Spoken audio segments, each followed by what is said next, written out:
Só para introduzir texto que a gente vai estar meditando hoje, para quem está nos visitando, ou quem ouve essa palavra e não sabe, nós estamos estudando Efésios, já contando hoje a 9 domingos ou 9 semanas que a gente foca nesse texto, nos últimos meses aí.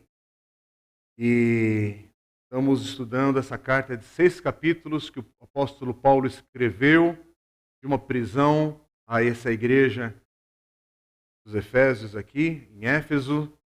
E estamos aprendendo como Paulo começa no capítulo 1 falando sobre as bênçãos espirituais, as bênçãos que temos em Cristo Jesus. Estamos aprendendo sobre o que é sermos filhos de Deus, eleitos, escolhidos de Deus.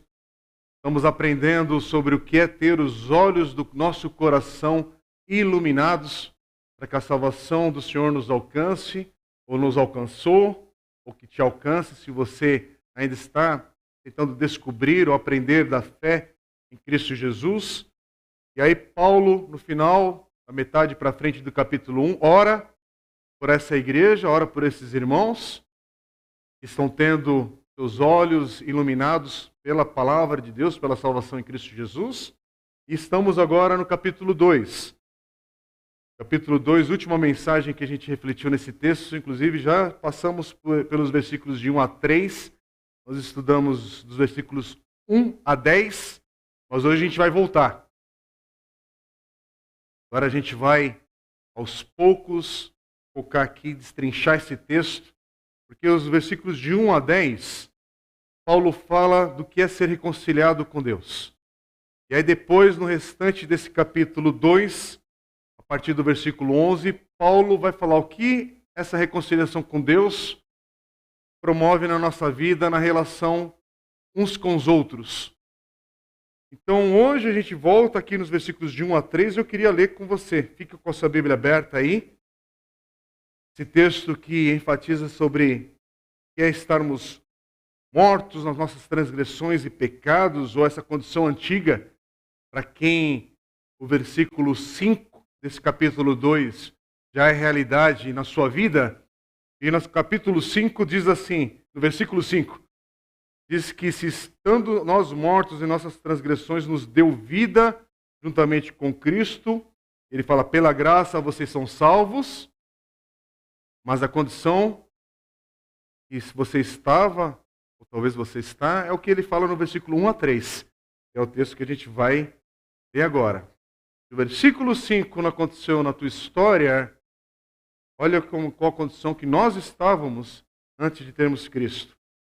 Diz assim, Ele lhes deu vida quando vocês estavam mortos em suas transgressões e pecados, os quais vocês andaram noutro tempo segundo o curso deste mundo, segundo o príncipe da potestade do ar, do espírito que agora atua nos filhos da desobediência. Entre eles também nós todos andamos no passado segundo as inclinações da nossa carne, fazendo a vontade da carne e dos pensamentos. E éramos por natureza filhos da ira, como também os demais. Quer dizer, quando Paulo termina esse versículo 3 aqui, falando como também os demais, é para ficar claro, todos. Todos. Aliás, tem alguns outros versículos da palavra de Deus, da Bíblia, que Paulo e outros textos vai enfatizar esse todos. Por exemplo, Romanos 3, 23, Paulo diz, pois todos pecaram e carecem da glória de Deus. Em 1 Reis 8, 46, no Antigo Testamento, diz assim, pois não há ninguém que não peque. Depois, em Salmo 143, versículo 2, o salmista diz assim, porque à tua vista não há justo nenhum vivente. E o apóstolo João, na sua carta de 1 João, capítulo 1, versículo 8, ele vai dizer, se dissermos que não temos pecado nenhum, a nós mesmos enganamos e a verdade não está em nós. Não é todos. Aqui é para reforçar essa compreensão desse todos por trás dessa verdade que o apóstolo Paulo afirma aqui ao dizer: vocês estavam mortos. Quando Paulo fala a cada um de nós, está falando com a igreja aqui em Éfeso, mas é com cada um de nós aqui hoje, vocês estavam mortos, é para lembrar que a nossa condição, quando estávamos mortos, nós éramos esses filhos da desobediência. Todos éramos, por natureza, filhos da ira, como também os demais, como toda a humanidade, quem não está em Cristo. Agora, o que quer dizer esse negócio de estar morto? Estou vivo? Que tal morto é esse? Que papo é esse? Cada um que está aqui teve a capacidade hoje de levantar da sua cama e se deslocar. Você pode ir para onde você quiser, dentro dos limites dessa palavra, dessa condição. Você tem a sua capacidade intelectual para pensar, refletir, tomar decisões. Você tem seus sentimentos, tem desejos no teu coração.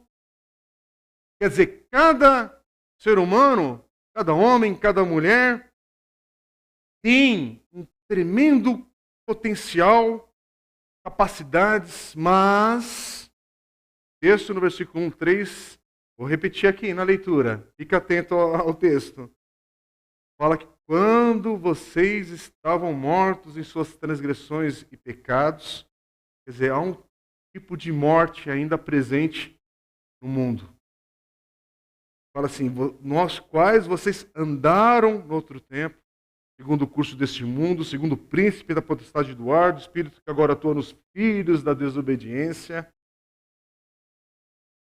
Quer dizer, as pessoas não são tão livres quanto pensam. Você pode não ter religião, você pode dizer que não é cristão também, que não tem a fé clara em sei lá no quê, mas uma coisa você não é. De acordo com esse texto, pelo menos, Paulo estava falando. Livre, ninguém é. Há uma força, há um curso que está em andamento aí na vida de todos. E ele vai falando, entre eles também, nós todos andamos no passado. Nós todos andamos segundo essas inclinações da nossa carne, fazendo a vontade da carne, dos pensamentos. E aí ele está falando, éramos por natureza filhos da ira, como também os demais. Quer dizer, se você hoje está em Cristo, tem uma história antes disso. Você chega aqui às vezes com a cara abatida, semana difícil, dias difíceis no teu coração, porque as lutas se renovam. Uma coisa que a gente pode ter certeza é que a vida ela não é tática nem monótona. Pode parecer monótona, mas ela se renova com seus problemas, com seus desafios, com novas lutas, com novas situações que surgem e não estão no teu controle. Mas uma coisa, se você está em Cristo, há uma história. Há algo que você consegue olhar para trás e falar, Senhor, mas bendito seja o teu nome. Ah, Senhor, mas bendito seja o Senhor. Mas está falando sobre um tipo de morte aqui. Mortos, quer dizer, os nossos corpos, mentes, desejos do coração, emoções. Se você não está em Cristo, há um tipo de morte presente nesses mortos vivos. É um filme de terror em andamento aí. Mortos vivos. Aliás, é um tipo de morte que a carta em Efésios, no capítulo 5, versículos de 6 a 8, Paulo vai dizer, porque ele vai ligar esse tipo de morte com trevas. Olha o que ele diz, Efésios 5, mais para frente a gente vai meditar nisso com calma. Mas só para citar aqui, Efésios 5, versículos 6 a 8, quando ele diz, não se deixe enganar com palavras vazias, porque a ira de Deus vem sobre os filhos da desobediência. Opa, temos agora no capítulo 2, versículo aí, 1 a 3, o tal de filhos da desobediência. Ele volta a falar no capítulo 5 de novo. Mesma frase. Versículo 2 que a gente já leu. Ele fala assim, por causa dessas coisas, versículo 7, capítulo 5, versículo 7. Portanto, não participem daquilo que eles fazem, porque no passado vocês eram trevas. Mas agora são luz no Senhor, vivam como filhos da luz. Aí ele vai vamos para capítulo 4, da mesma carta em Efésios, vai para o versículo 17 e 18.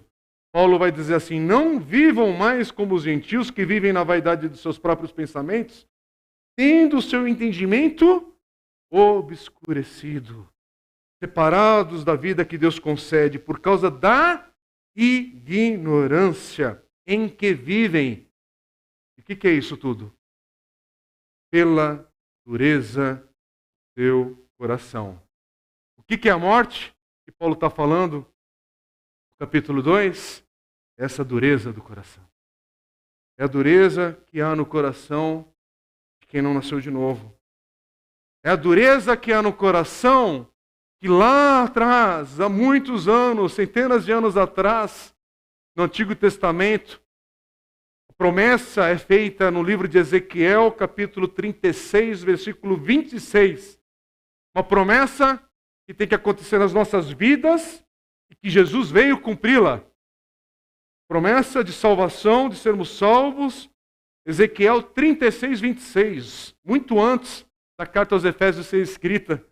Diz assim: eu lhes darei um coração novo. Porei dentro de vocês um espírito novo.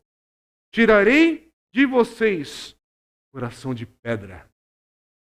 E lhes darei um coração de carne. Não confunda.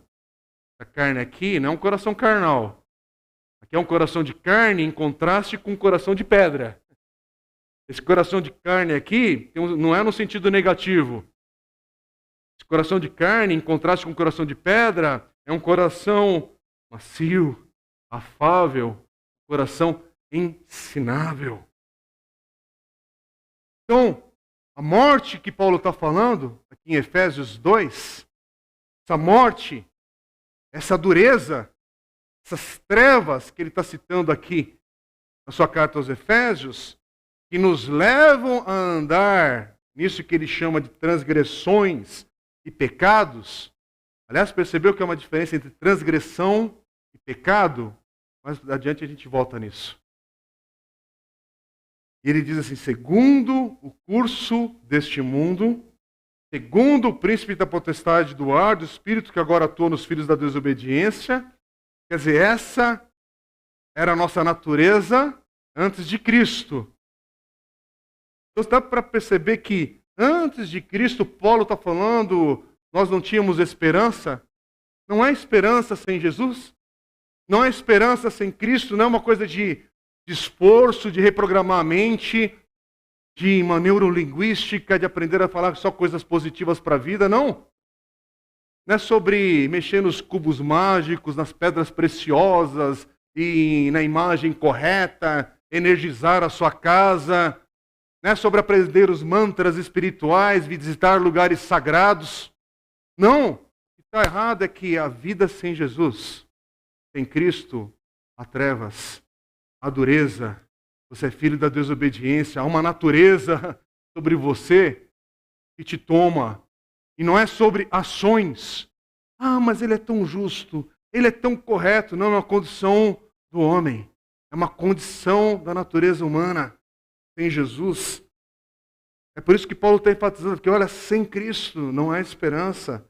E aí, vamos olhar dois textos que ele vai falar depois em Romanos, capítulo 8. Olha o que fala Romanos, é o próprio apóstolo Paulo falando. Romanos 8, versículos de 5 a 9, vai falar com clareza dois tipos de seres humanos ali. Homens, mulheres. Não é sobre questão de gênero. É sobre condição. Aqueles que vivem segundo o Espírito e aqueles que vivem segundo a carne. Não, nesse texto aqui não tem terceira via. É sobre viver no Espírito e viver sobre a carne. Sem entrar em assunto político. Romanos 8, versículo 5, olha o que ele diz. Os que vivem segundo a carne se inclinam para as coisas da carne, mas os que vivem segundo o Espírito se inclinam para as coisas do Espírito. Pois a inclinação da carne é morte, mas a do Espírito é vida e paz. Porque a inclinação da carne é inimizade contra Deus, pois não está sujeita à lei de Deus, nem mesmo pode estar. Portanto, os que estão na carne não podem agradar a Deus. Olha a ênfase, não podem. Não é tenta, faz. Não podem. Quem está na carne não pode agradar a Deus. E o versículo 9 diz, vocês, porém, vocês quem? Que não está na carne, que ele vai dizer, vocês, porém, não estão na carne, mas no Espírito. Ele está falando com quem nasceu de novo. E ele disse, de fato, o Espírito de Deus habita em vocês. E se alguém não tem o Espírito de Cristo, esse tal não é dele. Claro, a forma como Paulo está falando. A questão-chave aqui é aprender que essa inclinação da carne que está presente na vida de quem não recebeu vida em Cristo. E Paulo fala que essa vida não tem o Espírito de Cristo.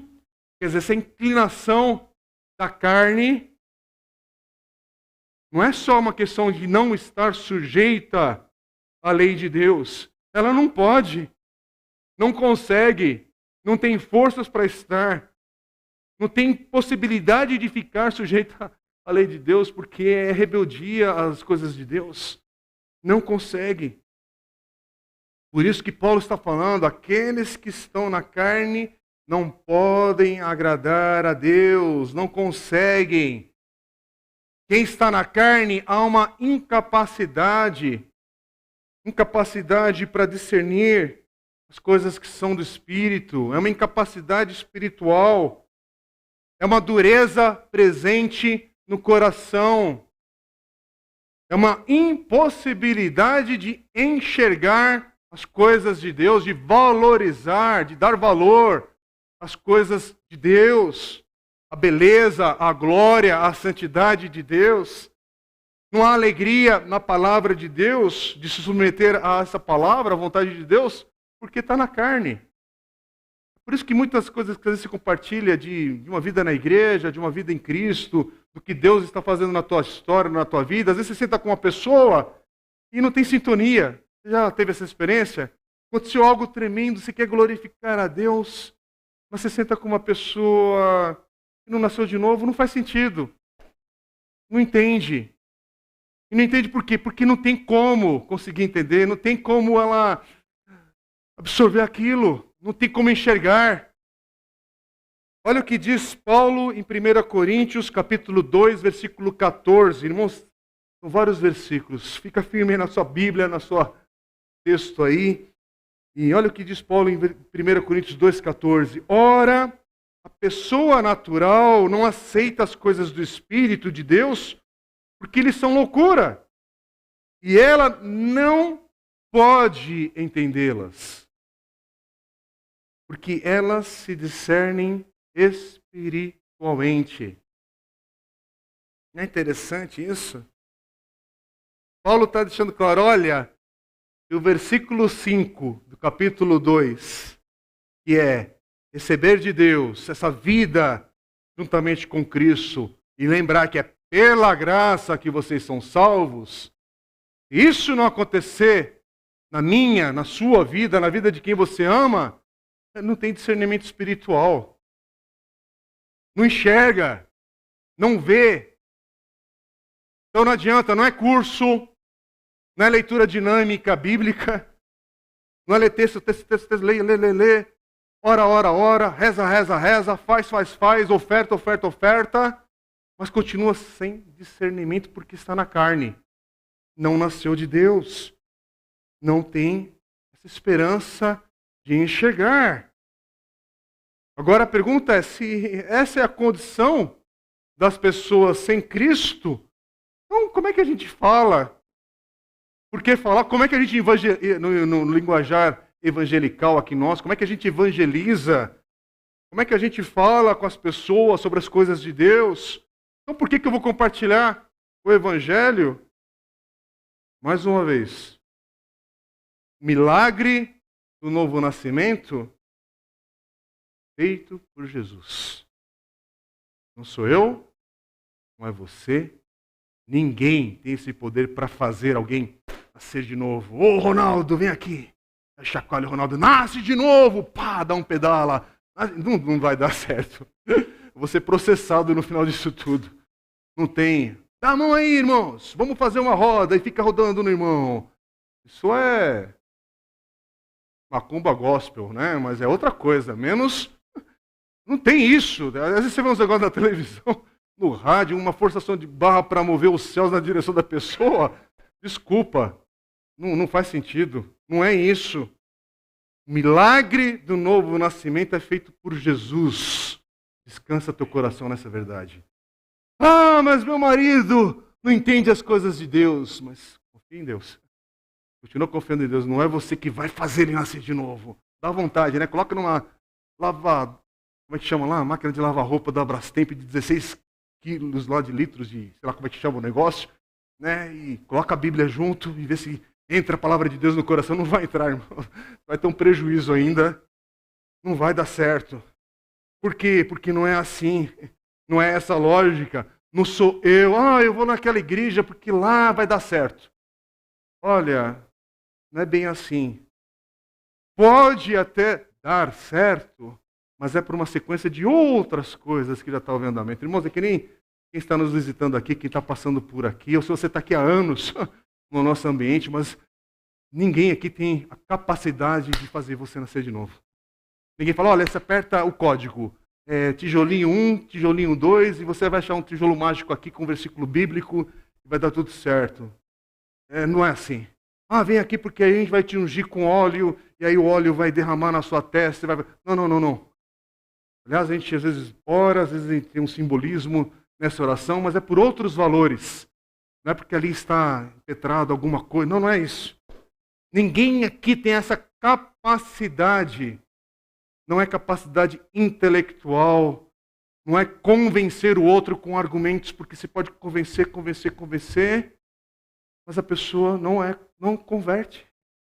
Não é transformada. Ela só sai sabendo mais. E, por favor, com isso eu não estou dizendo que você não deve estudar, que você não deve se aprofundar, que você não deve discutir coisas da palavra de Deus, da vida. Não é a oposição ao estudo, porque o perigo da ignorância pela preguiça de estudar também é gravíssimo. Então, mas não é isso. A questão é que nascer de novo com Jesus. Nascer de novo é com Deus. É com Deus. Mas é com Deus. Continua sendo por Deus, pela misericórdia de Deus, pela graça de Deus, pela fé, pela graça em Deus. Então, por isso que nesse capítulo 2 de Efésios, um pouquinho mais adiante, no versículo 8, Paulo vai falar de novo, porque pela graça eles são salvos. E ele vai só reforçar aqui, mediante a fé. Então a pergunta que a gente pode fazer, de acordo com esse texto e com aquilo que a gente está lendo e tentando refletir aqui, meditar, aprender, é o que é essa experiência de receber essa vida? O que é essa experiência então? Estávamos mortos, mas Deus nos deu vida juntamente com Cristo. O que é esse negócio? Paulo está afirmando aqui, estávamos mortos, mas Deus nos deu, ele está afirmando, nos deu vida juntamente com Cristo. Isso aqui quer dizer o seguinte, que agora, com essa vida que você recebeu em Cristo, de Cristo, que Deus te deu juntamente com Cristo, agora, somente, agora o seu coração, os desejos que passam pelo teu coração, suas emoções, vontade, mudou. Algo mudou. Mudou. Há um milagre que aconteceu e continua em andamento, transformando a medida de Cristo na tua vida. A resposta é que a maneira nossa de pensar, nossos sentimentos, a nossa vida, tudo que nós somos, esse caixote aqui chamado André, Magda, Aldri, Delaine, Ronaldo, Hugo, Marcos, você, Maria, José, vai dando nome. Você se encaixa. Recebeu vida. Estava morto, mas recebeu vida. Há uma mudança em quem está em Cristo. Não é igual. Você não está entendendo isso, e isso não quer dizer que agora você tem uma proteção, uma auréola aqui espiritual que te protege das lutas, das adversidades. Que nem naqueles desenhos animados assim, dos super gênios ativar, quem vai da minha geração vai lembrar. Super crentes ativar, proteção agora, aí você sai para o mundo. Não, tem muita coisa que você vai passar e vai viver. Mas eu estou em Cristo. Você está em Cristo, mas a lei da gravidade funciona para você ainda. A lei da vida, de envelhecer, funciona para você. Questões do casamento, da vida com o cônjuge, continua funcionando. Porque se não perdoar, se não tolerar, se não suportar, vai ver onde vai dar a tua vida. Porque agora eu sou do Senhor. Deixa de ensinar teus filhos. Deixa de cuidar, de zelar. Não, mas tem uma vida. Algo mudou? Sim. E a gente precisa voltar a ser uma igreja que afirma que há uma mudança em quem estava morto e quem agora tem vida. Tem uma diferença. Sim, quando você vê uma pessoa dando um testemunho público aí, eu estou falando isso porque é coisa pública que você acaba lendo e se chocando. A pessoa estava numa vida de pornografia. Aliás, era ator ou atriz de cine pornô. E aí agora ela faz cine pornô gospel? Não, está errado. Está errado, é uma aberração isso. Está errado. Não pode, não. Porque antes você estava morto e agora tem vida. Algo mudou nesse raciocínio. Não, é por isso que a gente também fica, assim como você vê uns negócios que ficam em nome de Deus, com nome de igreja, com nome de evangélico, não sei o quê, é escândalo também para a gente e para o céu. É feito como blasfêmia ao nome do Senhor. Não, há uma diferença. Não é tudo igual, não. Há uma diferença. Quem estava morto e agora quem está com vida. Essa vida, agora, algo que você não conseguia ver de beleza, pureza, de santidade, da grandeza do Evangelho, da glória de Deus. Agora você fala assim, estou começando a entender. Estou começando a sentir sabor. Sabe aquela expressão do mel? Uma coisa é você saber que o mel tem um composto disso, daquilo, outro, tal. Outra coisa é você saber o sabor, a doçura. É diferente. Não é só a ideia. Você pode ter o conceito, a ideia, tudo isso ser positivo. Na hora que você experimenta, saber o sabor, muda. Então esse negócio de ter o Espírito de Deus agora mudou a fragrância, o cheiro, o sabor de quando você está com a palavra de Deus. Antes, estar com a palavra de Deus era só mais um texto enfadonho, chato. E textos difíceis, porque existem textos difíceis aqui, por favor. É lógico, eu estou lendo agora no livro de Números, eu não vejo a hora de terminar. Porque é uma tortura ali, você fica lendo, refletindo, e são difíceis, mas aí faz parte de aprender algo, e eu não sou doido de ficar só nesse texto. Eu estou lendo, eu tento ler a Bíblia sequencialmente numa ordem lá de plano de leitura bíblica anual, tal. Eu tenho meus jeitos de fazer isso, assim como outros irmãos aqui têm, e a gente encoraja e estimula os irmãos aqui nessa dinâmica, mas existe algo que é saborear a palavra de Deus. A diferença de texto para texto aqui na questão da profundidade, como aquele texto fala da grandeza do Senhor, expõe o que Jesus fez para mim e para você, fala das promessas e das esperanças do Senhor. Sim, você aprende lendo sobre genealogia, sobre as famílias e tal. E tem muita profundidade, inclusive, até nessas genealogias, dependendo de como você está abordando, estudando e aprendendo. E outra experiência é você ir nos Salmos, quando o Salmo se transforma numa oração no teu coração diante de Deus. Quando você vai para os Evangelhos e tenta aprender em Mateus, Marcos, Lucas, ver a diferença, aprender o significado do que são os evangelhos sinóticos. Oh, que palavra é essa? É nova? Pode ser nova para você, então aprende. Desfrute de aprender teologia nesse sentido, não de encher a cabeça de ideia, mas de valores, de conceitos, de subir um degrau. Você está em 2022, estamos em maio, e aí fala agora para o nosso universo aqui da igreja, de quem é daqui da comunidade. Você está em maio de 2022, a leitura bíblica, talvez você está mantendo, está conseguindo, e glória a Deus por isso, fica firme. Se você não está firme nisso, começa, pratica, coloca em dia. Há muitas formas de fazer isso, a gente pode conversar isso em outro ambiente, inclusive. Tem muitas coisas boas onde você pode aprender, mas está em maio de 2022. Não leu nenhum outro livro cristão, nenhum clássico. Não leu nenhum livro clássico, porque o clássico você relê, você não apenas lê. Uma coisa é ler e outra coisa é reler e aprender.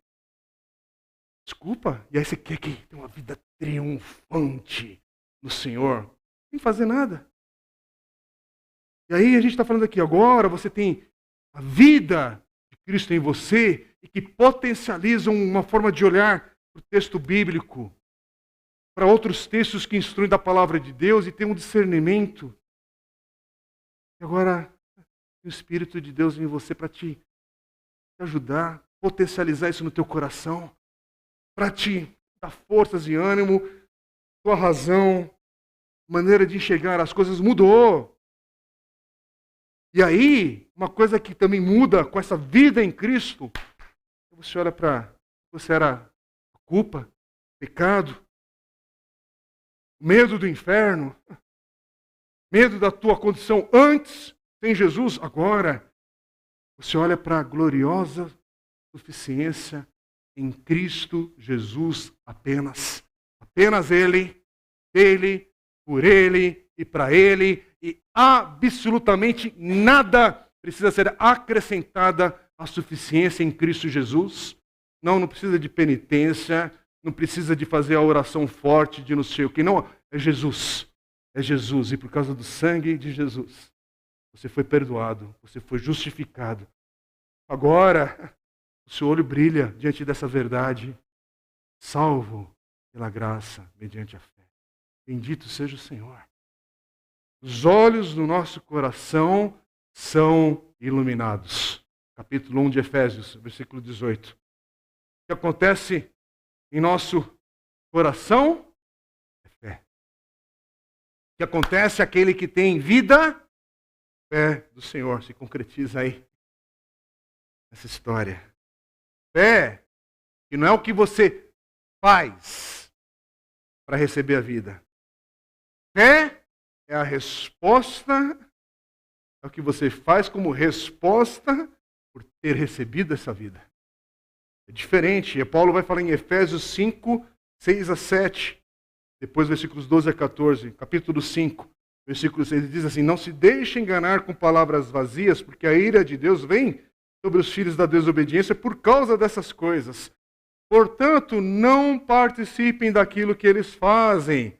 E aí no versículo 12 ele continua dizendo: pois aquilo que eles fazem em segredo é vergonhoso até mencionar, mas todas as coisas, quando reprovadas pela luz, se tornam manifestas, porque tudo o que se manifesta é luz. Por isso, se diz: desperte, você que está dormindo, levante-se dentre os mortos, e Cristo o iluminará. Irmãos, é isso que a gente faz. Falamos com pessoas mortas. Pessoas mortas em suas transgressões e pecados. Falamos o Evangelho. Falamos Cristo. Desperte. Outra versão vai dizer: acorde. Você que está dormindo. Acorde, tu que dormes. Uma outra versão. Acorde, desperte. Levante-se dentre os mortos. Olha a analogia que a gente encontra aqui entre morto e estar dormindo. Eu anotei aqui, aliás, esse estudo, eu peguei 2 estudos que eu estava meditando e ouvindo nesses últimos dias do pastor John Piper, e aí ele traz uma ilustração. John Piper, ele diz assim, uma ilustração que ele fala: se uma casa estiver pegando fogo e tiver alguém ali dormindo, aquele incêndio irá matá-lo. A pessoa não pode sair da casa enquanto está dormindo, ok? Ela está inconsciente do perigo. E o que você faz? Você não diz, ela está dormindo, tenho nada que possa fazer. Não. Você grita, desperte. E o seu grito irá despertá-la. É isso que Paulo está dizendo. O grito, a proclamação do evangelho, levanta os mortos. É isso. É o que João, capítulo 11, Evangelho de João 11, 43 e 44, é o que Jesus diz. Jesus clamou em alta voz, Lázaro, venha para fora. Como assim? Está morto. O que adianta clamar? Está morto, é morto. E Jesus clamou em alta voz, Lázaro, venha para fora. Parece que no texto ele falou uma vez só. Ficou ainda falou, você que está surdo aí. Não, ele não está surdo, ele está morto. É pior. Não é surdez, é morto. Jesus está falando, Lázaro, venha para fora. E como é que o morto pode vir para fora? Mas o texto continua dizendo, versículo 44, aquele que tinha morrido, saiu. Por que ele saiu? Porque esse clamor, esse grito, essa fala, criou obediência. E assim é o que Paulo vai falar em Romanos 10, 17. E assim a fé vem pelo ouvir, pela palavra de Cristo. A fé vem pelo ouvir, e o ouvir pela palavra de Cristo. Romanos 10, 17. Irmãos, nós falamos, nós proclamamos. É o que Deus nos enviou a fazer neste mundo.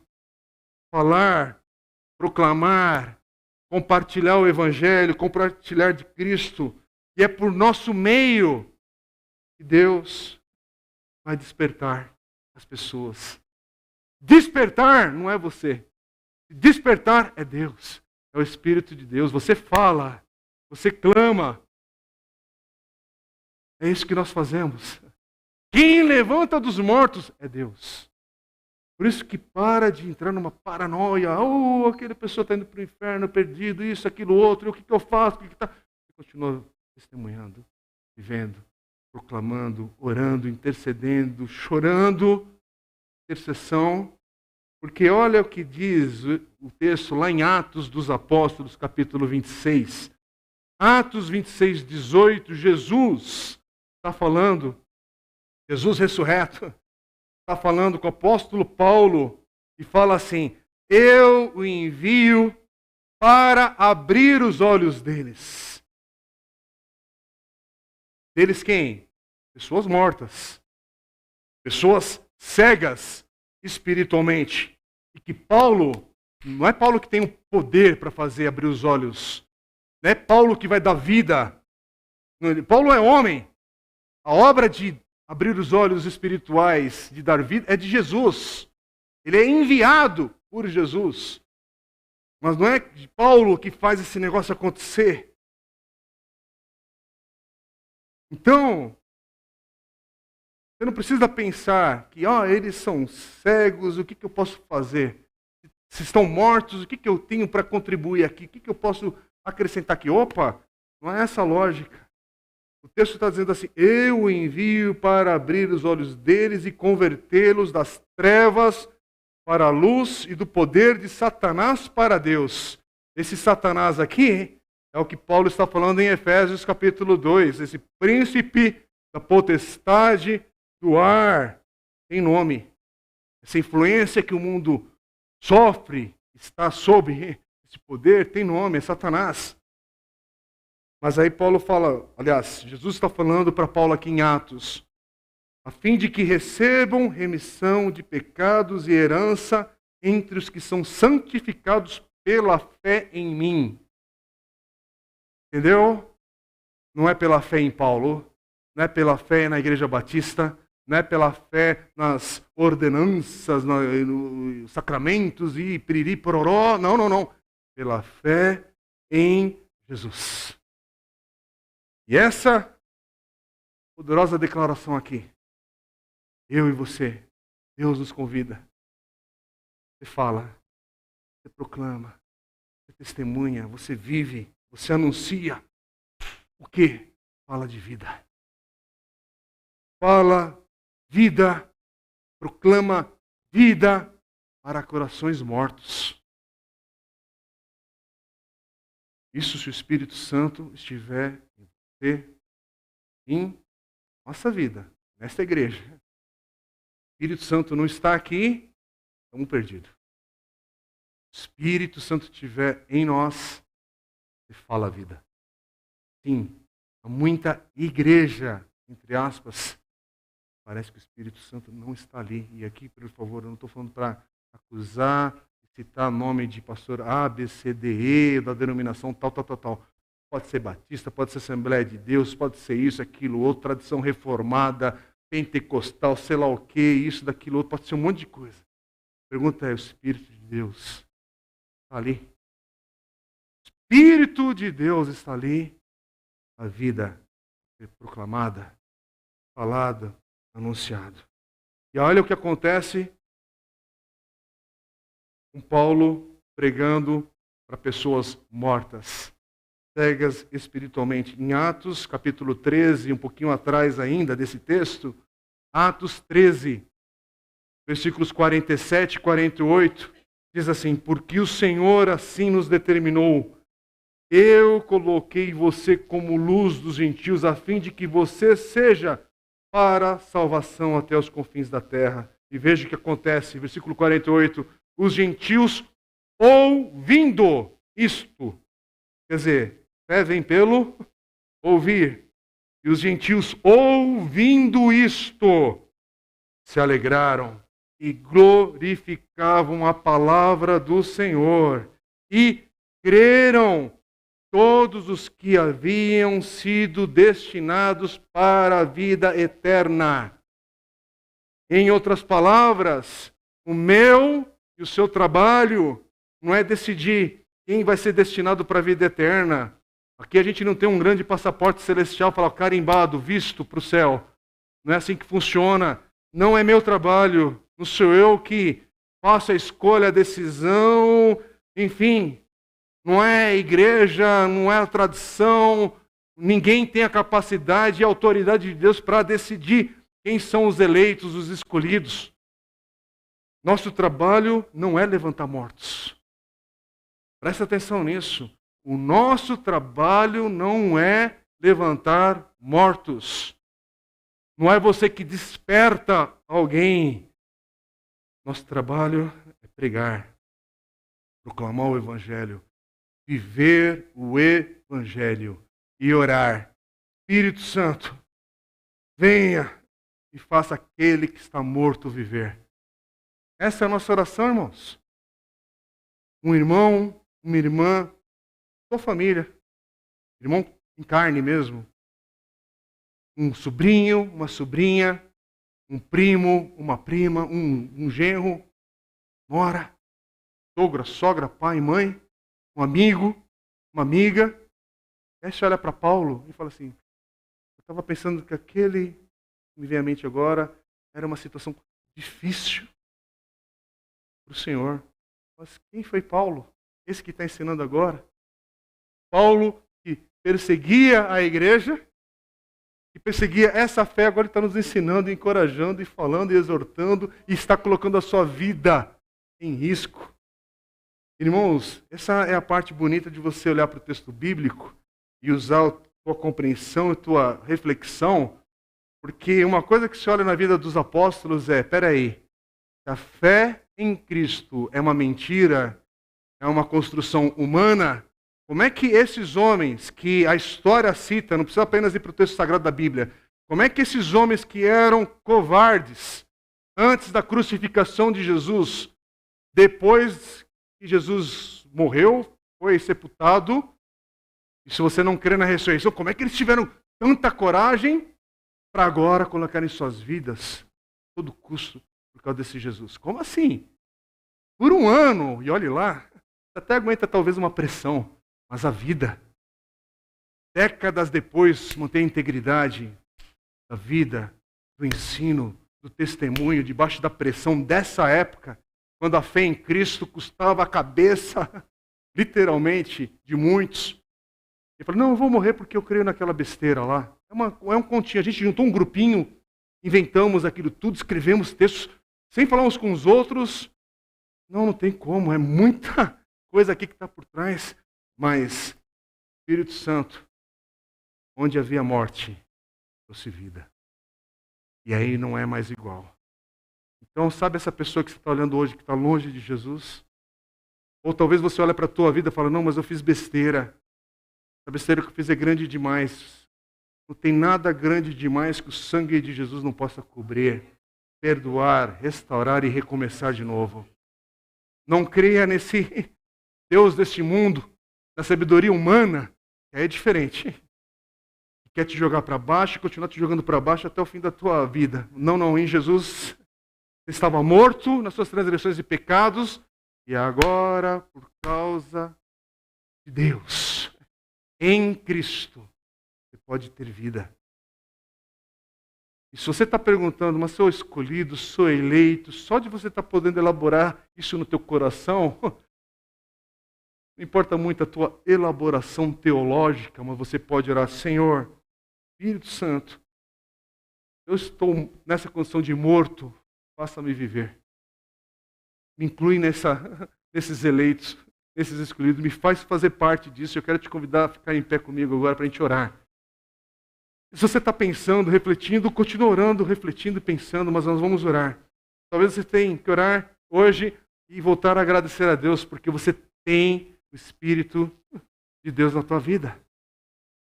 Louvado seja o Senhor. E talvez você está aqui hoje com muitas coisas na tua cabeça, mas esse texto é para te lembrar.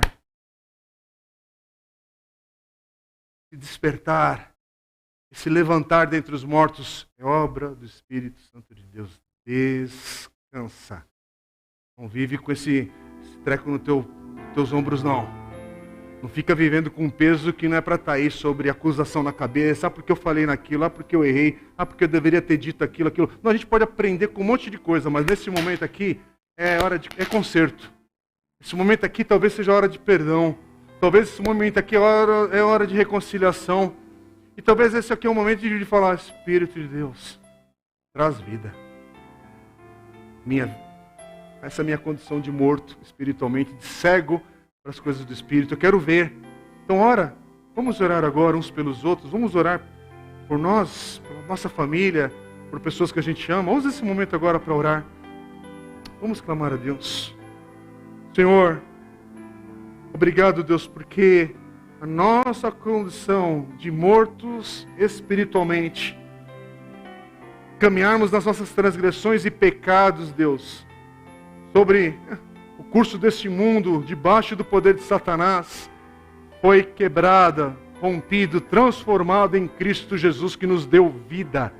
O Senhor nos deu vida juntamente com Cristo, Paulo está falando aqui, e temos motivos para louvar o Senhor nesse dia, nesta hora. Então, Pai, enche nosso coração de gratidão, de louvor a Deus, que é pela graça que somos salvos mediante a fé.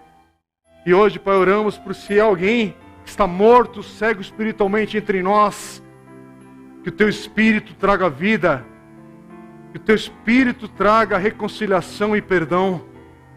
Age isso nas nossas vidas, nas nossas famílias, por pessoas que amamos. Opera esse milagre, Pai. Faz isso no meio da nossa igreja, Deus, que a nossa igreja possa caminhar debaixo do poder do Senhor. Renova nossas forças. Ó Deus, há pessoas que estão aqui hoje, que nasceram de novo, mas estão cansadas, a alma está cansada. Deus, traz novo vigor. Traz um novo vigor, um novo ânimo, algo que só o Teu Espírito pode fazer. Renova nossas forças, sim.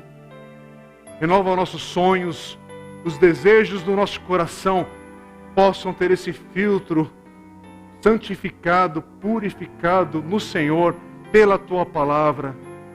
Faz isso para a glória, honra e louvor do Teu nome em Cristo Jesus. Amém.